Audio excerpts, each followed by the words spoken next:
오늘은 제39장 너희가 먹을 것을 주라. 이 말씀을 언제 누가 하신 말씀인지 아시죠? 예수님께서 5,000명을 먹이신 기적 같은 이 이야기를 가지고 오늘 함께 말씀을 나누겠습니다. 우리가 이전 38장에서는 와서 잠깐 쉬어라 하는 주제로 예수님과 제자들이 한적한 곳에 가서 쉬면서 재충전하고 또 예수님의 새로운 교훈들을 받고 이제 새로운 활력을 얻는 그런 내용으로 공부를 했습니다만, 그렇게 예수님과 제자들이 한적한 곳에 가서 쉬는 동안에 백성들이 가만히 있을 리가 없죠. 이분들이 어디로 가셨나? 그래서 대충 이제 그 마지막 예수님과 제자들이 어느 방향으로 간 것은 사람들이 봤으니까 무리들이 예수님과 제자들이 간 방향을 따라서 예수님을 찾았어요. 그 당시 사람들이 굉장히 많이 이 갈릴리 지역에 모여 있었습니다. 왜냐하면 이제 6월절이 가까이 오고 있었기 때문에 6월절이 되면 각처에서 많은 사람들이 이제 예루살렘으로 순례의 길을 떠납니다. 그래서 이제 떠나는 길에 그 갈릴리에서 예수님을 좀 만나기 위해서 많은 사람들이 그 지역에 모여왔는데 예수님은 아직 안 계십니다. 그래서 이 한 무리들이 열심히 예수님과 제자들을 찾고 찾아서 드디어 이제 아마 찾아서 예수님과 제자들이 나왔습니다. 이 시대서 내용을 보면은 계획하셨던 것만큼 충분히 쉬지는 못하신 것 같습니다. 일단 무리들의 방해가 있었고 또 하도 사람들이 찾으니까 예수님께서 안타까운 마음으로 속히 쉼을 끝내시고 나오셨습니다. 왜 백성들이 그렇게도 예수님을 열심히 찾았을까? 우리가 얼핏 생각하기로는 그저 병 낫기 위해서 예수님을 찾았을 것이다. 많은 환자들이 그렇게도 생각할 수 있지만 이 당시 더 많은 무리들은 예수님의 말씀을 듣기 위해서 예수님을 찾았습니다. 그 당시 유대 지도자들, 제사장들이나 이 관원들이 백성들을 가르치고는 있었지만 백성들의 그 갈급한 마음, 그 영적인 욕구를 충족시켜주지 못했습니다. 그렇게 늘 영적으로 갈급해 있던 이 백성들이 이제 새로이 등장한, 그야말로 그 시대로 봐서는 예수님의 등장은 굉장한 사건이었습니다. 이 새로운 청년, 예수 그리스도, 그분의 말씀을 들을 때면 이 백성들은 정말 이전에 제사장들이나 관원들로부터 전혀 느끼지 못했던 정말 마음속에 깊은 만족과 기쁨을 느끼게 되었습니다.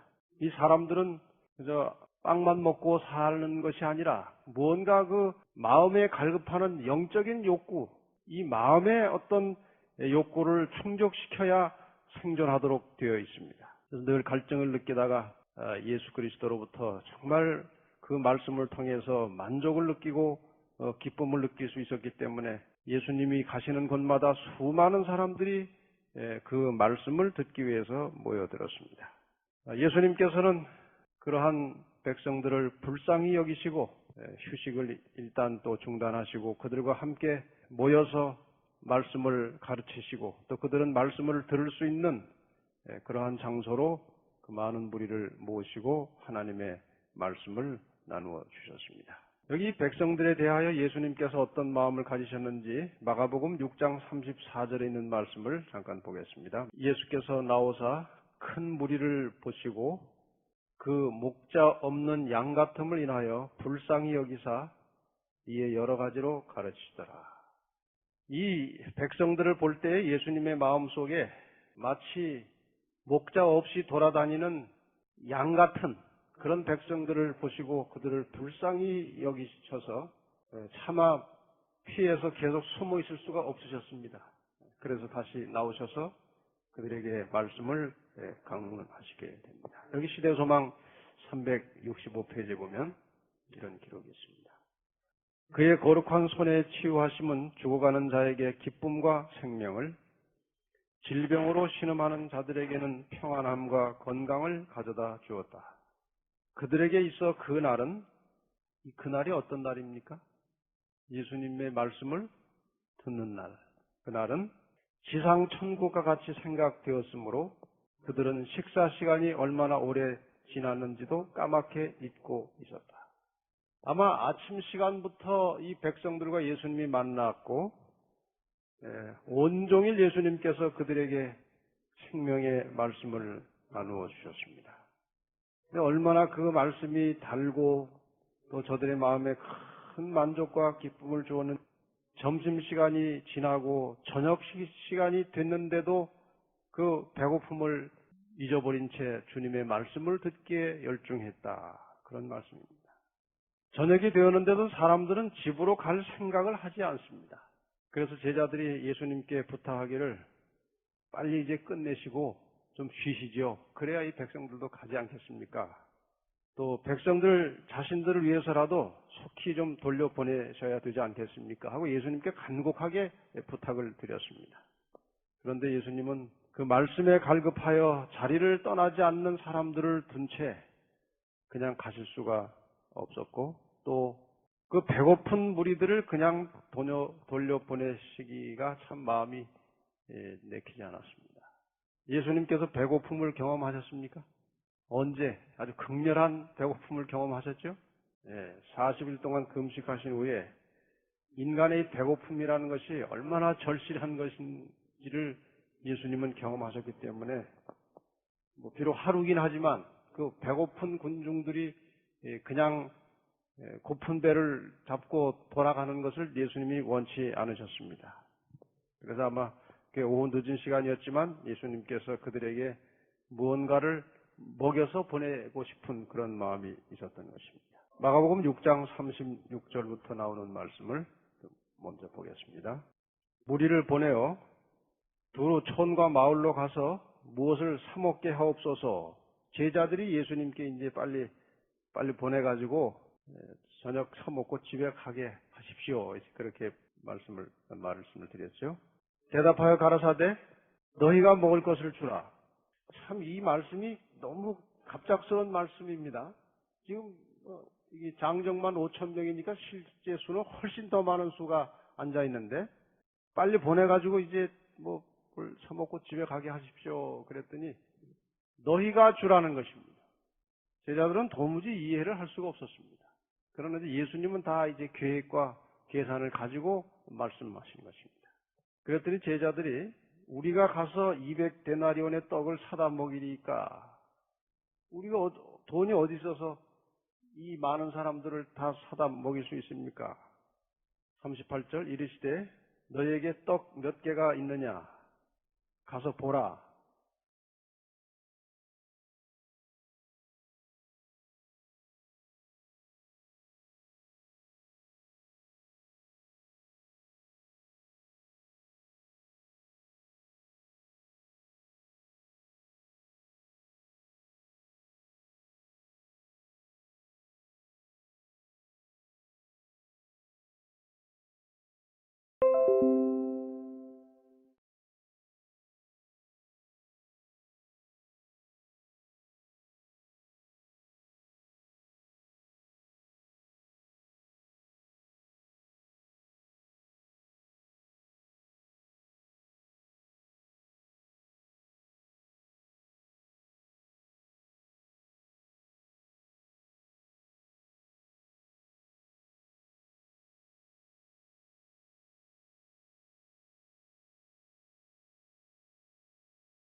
하시니 알아보고 가로되 떡 5개와 물고기 2마리가 있더이다. 누가 이 말을 했습니까? 여러분 아시죠? 어떤 제자가 떡 5개하고 물고기 2마리가 있습니다. 누가 그런 얘기를 했습니까? 네, 안드레. 참 놀라워요. 지금 뭐 10,000명 이상, 최소한 10,000명 이상이 그 자리에 있었는데 그 안드레가 어떻게 그 아이에게 떡 5개와 물고기 2마리가 있는 것을 어떻게 금방 찾아냈겠습니까? 아마 이 안드레는 조그마한 일을 아주 깊이 관찰하는 능력이 있었던 사람 같아요. 그래서 아마 그 사람들이 막 몰려올 때 조그만 아이가 하나 뭐 이렇게 뭐 보따리를 들고 오니까 얘야 너 그게 뭐냐 하고 아마 물었을지 몰라요. 친절하게. 그랬더니 어머니가 이게 점심 싸주신 거예요 하고 아마 들고 온 아이를 안드레가 봤을 것이고 그 아이가 어디쯤 앉아 있는지도 이제 대충 눈여겨 봤을 겁니다. 그러니까 너희가 가서 알아보라 하니까 금방 알아가지고 물고기 2마리, 떡 5개가 있습니다. 그래서 이제 예수님께서 그것을 가져오셔서 엄청난 역사를 이루셨습니다. 이 기사가 마태복음 14장에 나오는 이야기로 한번 내용을 살펴보십시다. 18절에 보면 가라사대 그것을 내게로 가져오라. 보리떡 5개와 물고기 2마리를 예수님께 가져왔습니다. 19절 무리를 명하여 잔디 위에 앉히시고 이때 앉히실 때 그냥 앉히신 것이 아니고 한 50여 명, 40명에서 다 이렇게 질서정연하게 앉혀놓으셨습니다. 앉히시고 떡 5개와 물고기 2마리를 가지사 하늘을 우러러 축사하시고 떡을 떼어 제자들에게 주심에 제자들이 무리에게 주니 다 배불리 먹고 남은 조각을 12바구니에 차게 두었으며 먹은 사람은 여자와 아이 외에 장정 남자만 5,000명이나 되었더라. 그 보리떡 5개와 물고기 2마리를 가지고 축사하실 때 그 축사가 그냥 하나님 이 음식을 주셔서 감사합니다 하는 기도였을까요? 아니면 이 음식에 복을 내리셔서 이 모든 사람이 먹을 수 있도록 해 주십시오. 그런 기도였을까요? 네, 아마 하나님께 능력을 구했을 것입니다. 이 떡과 물고기에 함께 하셔서 이것이 여기 앉은 모든 사람에게 함께 나눌 수 있도록 해 주십시오. 그런 기도를 드리셨습니다. 참 그 엄청난 역사가 일어나는 것입니다. 이제 성경과 예내신을 보면 계속 예수님께서 이렇게 주십니다. 제자들이 계속 받아갔다고 그랬어요. 예수님은 계속 주시고 제자들은 계속 받아다가 이제 앉아있는 사람들에게 이렇게 나누어주고 앉아있는 사람이 이렇게 받으면 또 옆에서 이렇게 자기들끼리 나누고 이렇게 해서 아마 그 많은 사람들에게 다 떡이 돌아갔습니다. 그 5,000명 혹은 10,000명의 사람들에 비해서 떡 5덩이와 물고기 2마리는 사실 아무것도 아닙니다. 그렇죠? 그런데 여기에 예수님의 능력이 더해졌을까요? 곱해졌을까요? 이걸 더하기로 해야 맞습니까? 곱하기로 해야 맞습니까? 이건 더하기가 아닙니다. 그렇죠? 이건 아무것도 아니에요, 사실은. 더하기가 아니고 예수님의 능력이 곱해졌을 때에 엄청난 역사가 일어났습니다. 이것은 우리에게 굉장히 중요한 교훈을 주는 말씀입니다. 우리 사람이 소유하고 있는 것은 아무것도 아닙니다. 우리 한 개인이 가지고 있는 기능이나 지혜나 능력은 아무것도 아닙니다. 마치 모세가 이제 미디안 광야에서 한 40년 동안 그저 양들하고나 살다가 보니까 아무것도 아닌 것을 느끼게 되었습니다.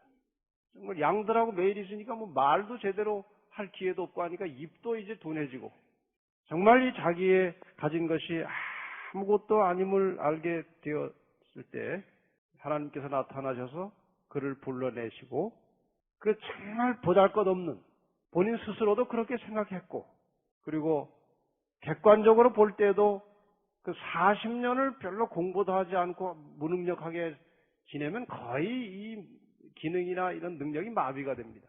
그렇게 아무것도 아니고 보잘것없는 상태에 하나님께서 부르셔서 하나님이 그에게 뭔가를 주셨을 때에 엄청난 역사를 이루어낸 것입니다. 그렇지 않습니까? 우리가 비록 한 인간이 아무것도 아니고 보잘것없이 보이지만 우리 자신이 전적으로 하나님의 손에 맡겨진 바 되고 하나님의 손에 들려진 바 되고 하나님이 사용하시면 어마어마한 일을 이룰 수도 있습니다. 우리 모두가 다 그런 가능성을 가지고 있는 사람들입니다. 아무것도 아닌 것이지만 주님의 능력이 함께 했을 때 큰 역사가 일어났습니다. 한 가지 예를 좀 들어보겠습니다. 이 자석이 있죠, 자석. 자석이 뭔지 아시죠? 이렇게 갖다가 대면 철붙이가 들어붙죠, 자석. 이 자석은 두 종류가 있습니다. 강철로 된 자석이 있고 연한 철로 된 자석이 있어요. 두 가지가 있는데 이 강철로 된 자석은 본래부터 그 성질이 자석 성질을 가진 철이 있어요. 그건 이제 캐내는 것입니다. 천연 자석이에요. 천연적으로 원래부터 자석입니다. 이것을 영구 자석이라고도 합니다. 그냥 항상 이것은 자석입니다. 자석이고 그 남극, 북극이 항상 이렇게 분리가 되고 그런 자석이 영구 자석이 있습니다. 근데 이 영구 자석은 항상 자석의 성질을 가지고 있지만 조금 약합니다. 자력이 약해요. 그런데 연철로 만들어지는 자석은 이런 쇠붙이에다가 이 구리로 된 코일을 이렇게 감아요. 코일이 철사 같은 걸 이렇게 감아서 여기 이제 전기를 연결해 줍니다. 연결해 주면 이게 자석이 됩니다. 이 사용하는 철은 연철이라 합니다. 이게 자석이 됩니다. 근데 이 자석은 이 강철 자석의 약 20배 이상 자력이 세다고 그래요. 자석이 20배 이상 센 이제 자석이 만들어지는데 이게 문제가 뭔가 하면은 이 전기만 빼버리면 그냥 쇳덩어리예요. 아무것도 아닙니다. 근데 여기에 전류를 통과시키면 이게 굉장히 강한 자석이 되는 것입니다. 이게 상당히 중요한 교훈이 있어요. 자아가 강한 사람, 자기 고집이 센 사람, 자아가 죽지 않은 사람은 굉장히 센 것처럼 보이는데 약한 것입니다. 그리고 그것으로밖에 존재하지 못해요. 그 자기 원래 모습으로밖에 존재하지 못합니다. 그런데 자기를 비운 사람, 약하다고 생각하는 사람이 이 전류를 흐르게 하듯이 예수 그리스도와 손을 잡게 되면 굉장히 강한 사람이 되는 것입니다. 이 강철은 이렇게 해도 자석이 안 된다는 것입니다. 연철이라야만 이 코일을 감을 때 자석이 된다는 것입니다. 다시 말해서 예수님께서 붙드시고 큰 역사를 이루게 할 사람은 자기가 강한 사람이 아니고 자기는 완전히 비워지고 자기는 정말 무력하고 못난 죄인임을 느끼고 스스로 아무것도 할 수 없다고 생각되는 사람이 그리스도의 손에 들어가면 엄청난 역사를 이루어낸다는 것입니다. 그래서 그 모든 결과를 가지고 하나님께 영광을 돌리게 됩니다. 우리가 교회 안에서 그리스도인 생활을 하면서 항상 그리스도 안에서 자신을 비우고 자아는 죽고 주님께서 나를 온전히 지배하시고 소유할 수 있도록 그런 마음을 가지고 사시기를 바랍니다. 여기 시대소망 368페이지에 있는 말씀을 보겠습니다. 그리스도께서는 진정한 필요를 공급하시는 것 외에는 결코 이적을 행하지 않으셨으며 매 이적은 그 잎사귀는 만국을 소생하기 위하여 있는 생명나무로 사람들을 이끄는 그러한 성격의 이적이었다. 예수님께서 이적을 행하실 때 때로 자기 개인의 어떤 유익이나 편리를 위해서는 이적을 행하지 않으셨습니다. 반드시 그 이적을 통해서 많은 영혼들을 혹은 한 개인의 생명을 하나님께로 이끄는 그러한 경우에만 우리 주님은 이적을 행하셨습니다. 하나님께서는 우리의 우둔한 감각이 민감하게 되어 하나님의 자비로우신 은혜를 식별하고 당신의 능력의 역사하심을 인하여 그를 영화롭게 하기를 원하신다. 하나님께서는 우리가 좀 하나님의 섭리와 사랑과 은혜에 대하여 좀 민감한 반응을 갖기를 원하십니다.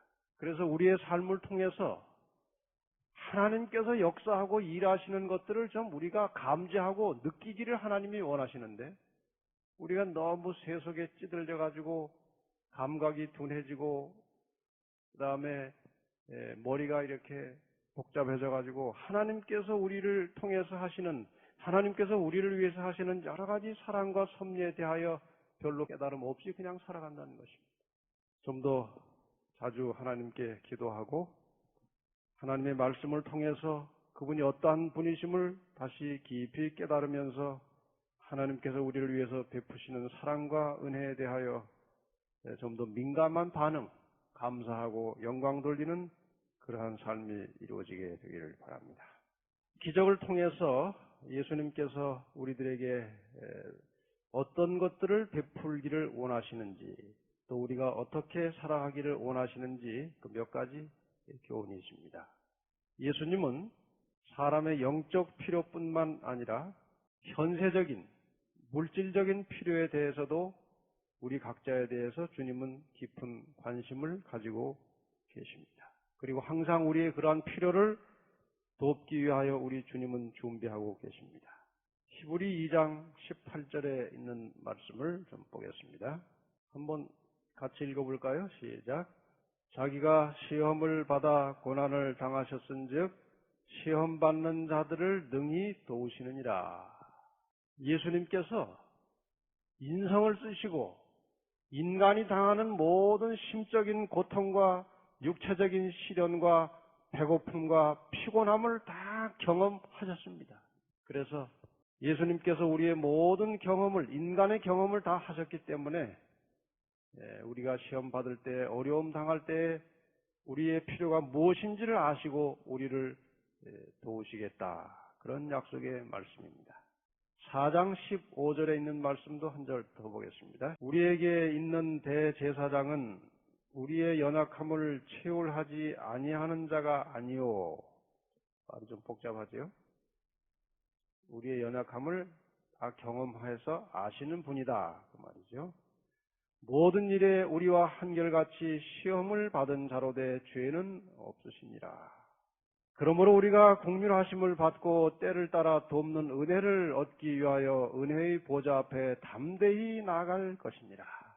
예수님께서 우리가 당하는 모든 시련과 고난과 고통을 다 경험하셨기 때문에 우리의 모든 필요를 다 아시는 분이기 때문에 우리가 하나님의 은혜를 얻기 위하여 담대하게 그분의 보좌 앞에 나아가라고 말씀을 하십니다. 아마 재판관도 그럴 것 같아요.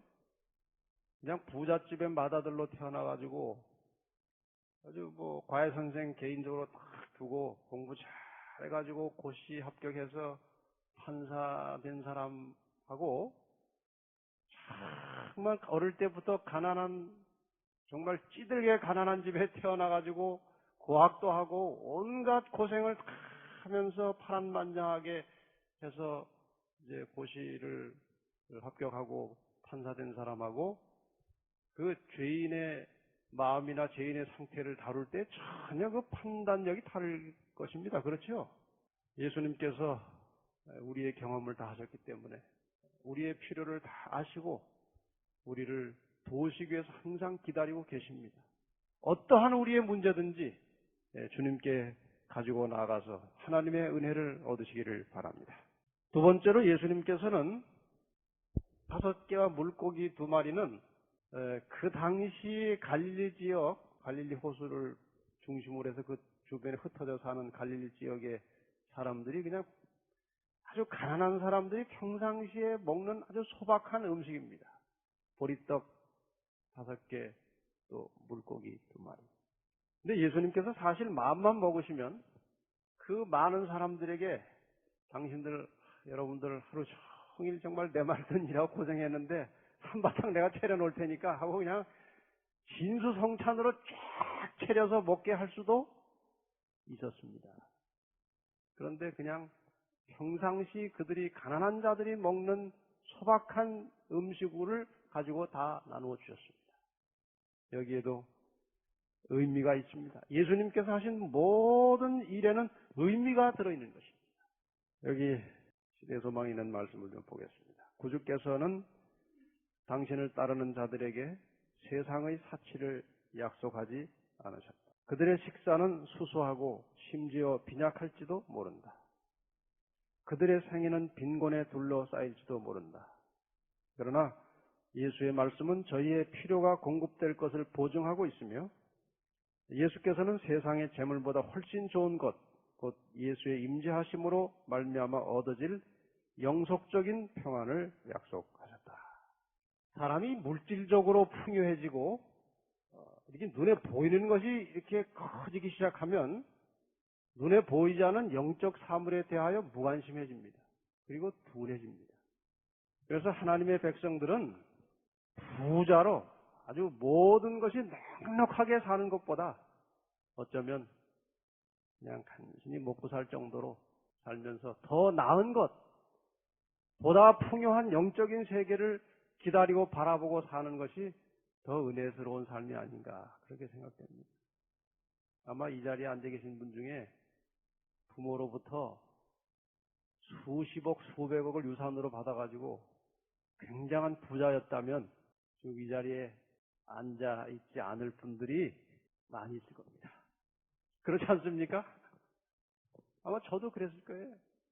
저도 몇십억 좀 유산 좀 받고 굉장한 부잣집에서 살았으면 예수 믿었을 가능성이 거의 없었을 겁니다. 부자로 살다가 죽어 썩어지는 것보다 조금 힘들지만 좀 가난하게 살다가 예수님 알고 영생하는 것이 훨씬 더 복입니까? 복이고 말고요. 절대로 부러워하지 마시고 현재를 만족해 여기시고 감사하는 마음으로 영적인 삶을 사시기를 바랍니다. 우리 주님은 이 4가지를 싫어하시는 것이 아니라 이 4가지는 주님과는 전혀 상관이 없는 것입니다. 그 4가지가 무언가 하면은 사치, 허영, 과장, 과시. 이거는 우리 주님의 속성이 아닙니다. 마찬가지로 주님을 믿는 사람들에게도 이러한 요소는 없어져야 합니다. 사치하고 허영, 과장하고 말이에요. 그래서 교회 안에서는 인간의 본성과 속성은 항상 자기를 과시하고 드러내고 싶은 그런 욕망이 있습니다.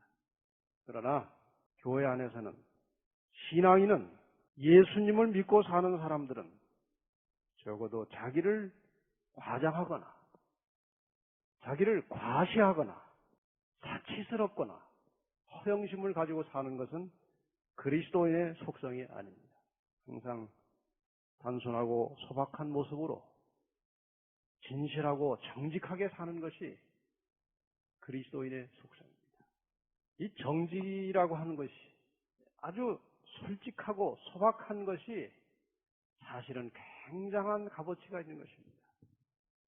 오늘 제가 어느 한 분하고 이제 식사를 하는데 그분이 뭐 하는 분인가 하면은 외국인들에게 한국말을 가르치는 분이에요. 대학 졸업하고 곧 미국 대사관에 취직을 해가지고 이제 그 일을 시작해서 지금은 우리나라에서 유명한 한글 선생입니다. 외국 사람들에게 한글을 가르치는. 그 당시 자기가 이제 대학 졸업하고 이제 취직을 하러 미국 대사관에 한글 선생으로 이제 취직하려고 들어갔는데 그때는 그 월급이 많았대요. 그게 보통 그 당시 대기업의 초봉이 한 15만 원 정도 될 때에 이제 그 미국 대사관에 그 직업을 가지고 들어가면 이런저런 수입 합쳐서 한 80만 원 정도 됐다니까 굉장히 수입이 좋은 직장입니다. 이제 면접 시험을 치는데 시험관이 학생 때 데모한 적 있죠? 그러더래요. 이게 미국 대사관이니까 거기 시험 치러 온 사람들의 뒷배경을 다 조사해가지고 지금 있는 거예요. 네. 감옥에 들어간 적 있죠? 그러더래요. 네. 왜 데모를 했습니까? 거기 데모하다 잡혀온 데모 경험이 있고 데모 경력 있는 학생들이 많이 지원을 했나 봐요. 근데 대개가 다 이제 왜 데모했냐 물으면 뭐 사회 정의를 위해서 뭐 막 이렇게 대답을 했대요. 근데 본인은 데모를 안 하니까 옆에 친구들한테 너무 미안하고 또 선배들이 자꾸 좀 하자고 그러는데 맨날 피해 다닐 수도 없고 그래서 그냥 할 수 없이 그렇게 했다고 그랬대요. 그랬더니 그 시험이 300대 1이었대, 300대 1. 근데 자기가 합격했대요. 이 정직이라고 하는 것, 아주 솔직하고 소박하게 산다는 것이 굉장히 위대한 것입니다. 우리 그리스도인은 그런 뭐 이렇게 포장하고 뭐 과장하고 이렇게 막 드러내고 하는 그런 게 아니고 예수님의 정신을 가지고 사는 것입니다. 단순하고 소박하고 깨끗하게 그렇게 사는 것이 그리스도인의 삶이에요. 이 오병이어 보리떡 5개 물고기 2개 이적은 지금도 여전히 일어나고 있습니다. 그때만 일어난 이적이 아닙니다. 어떻게 일어나고 있는가? 지금 이 땅에서 나오는 모든 소산물들이 하나님께서 베푸시는 능력의 손길이 끊어지면 하나도 자랄 수 없습니다. 그렇습니까? 이 비와 공기와 햇빛이 끊어지면 다 죽음으로 들어가는 것입니다. 하나님께서는 지금도 인간 세계를 향해서 끊임없이 이적을 베풀고 계십니다. 여러분 봄에 보십시오. 봄에. 겨울에 보면 다 죽은 것과 똑같은 그런 딱딱하게 말라 비틀어졌던 나무들이 새롭게 소생하면서 거기에서 생명이 나오고 꽃이 피고 열매가 맺히는 것은 이건 하나님의 손길이 아니면 일어날 수 없는 기적입니다. 우리의 하루하루의 삶이 다 기적 속에서 이루어지는 것입니다. 우리의 몸을 구성하고 있는 모든 세포 하나하나가 하나님의 손길이 아니면 그냥 죽어 없어지는 것입니다. 오늘도 우리 하나님께서는 인간 세계를 위해서 끊임없이 우리의 생존을 위해서 필요한 모든 이적을 해서 우리의 필요를 공급하고 계십니다. 그때 오병이어의 기적을 통해서 떡 받아먹고 그 한 끼 한 사람들이 굉장히 놀란 가슴으로 우리 예수님께 감사했겠죠? 그 똑같은 감사와 찬양이 오늘 우리에게도 일어나야 할 것입니다. 남은 떡에 교훈이 있죠? 예수님께서 10,000명 이상을 먹인 떡이니까 그 양이 어마어마하지 않았겠습니까? 사실 그 부시력이 뭐 연질이 뭐 굉장한 것 같지만 그 전체가 먹은 양에 비하면은 사소한 것입니다. 그러나 예수님께서 그걸 다 주워 모았습니다. 다 모으라고 12광줄에 모였습니다. 성경에는 안 나왔지만 그 모아진 12광주리가 어떻게 처리되었을까요? 생각해 보셨습니까? 뭐 이렇게 쭉 먹다가 이렇게 부스러진 것도 있을 것이고 조금 새 것도 있을 것이고 이렇게 해서 그 부시력의 12광줄인데 그거를 어디 통에 갖다 잘 깨끗하게 버렸을까요? 아니면 다른 무슨 일이 일어났을까요? 아마 틀림없이 그 개 양식을 거기 오지 않은 자기 가족들에게 갖다가 좀 먹이고 싶은 마음이 있을까요? 없을까요? 틀림없이 그랬을 거예요. 그래서 아마도 그 광주리 가까이 있던 사람들이 몰려와가지고 다 한 점씩 싸가지고 아마 집에 가지고 가서 이게 오늘 낮에 우리가 굉장한 역사를 봤는데 이게 그때 나온 떡이라고 말이야. 한번 먹어보라고. 그렇게 나눴을 거예요. 여기서 우리는 2가지 중요한 교훈을 취할 수 있습니다. 하나는 하나님께서는 인간의 현세적 필요를 위해서 제공하신 물질이 어떤 경우에라도 낭비되는 것을 원치 않으십니다. 다 소중한 것들이에요. 우리 하도 풍부하다 보니까 그냥 많이 버리죠. 우리 그리스도인들은 가능하면 낭비하지 않고 아주 전략하고 아주 깨끗하게 사는 그런 생활 연습이 필요합니다. 그리스도인은 낭비하는 사람들이 아닙니다. 돈이나 물질이나 낭비하는 사람들이 아니고 전략하고 아껴서 남으면 베풀고 돕는 그런 정신을 우리에게 가르쳐주고 있습니다. 여기에서 우리가 영적인 교훈을 취한다면 말씀을 들은 사람은 말씀을 나누어줘야 합니다. 이것이 아마 다음 시간에 또 나오기 때문에 제가 긴 설명 하겠습니다. 여기 시대소망 368페이지에 있는 말씀 읽고 마치겠습니다. 바구니에 든 떡부스러기는 열렬한 군중들에게 분배되어 주의 모든 지방에 퍼져갔다. 이와 같이 잔치에 참여한 자들은 또한 하늘에서 내려온 떡을 남에게 주어서 심령의 굶주림을 채워주어야 할 것이다. 그들은 하나님의 기이한 일에 대해서 배운 것을 되풀이해야 할 것이었다. 아무것도 잃어버려서는 안 될 것이었다.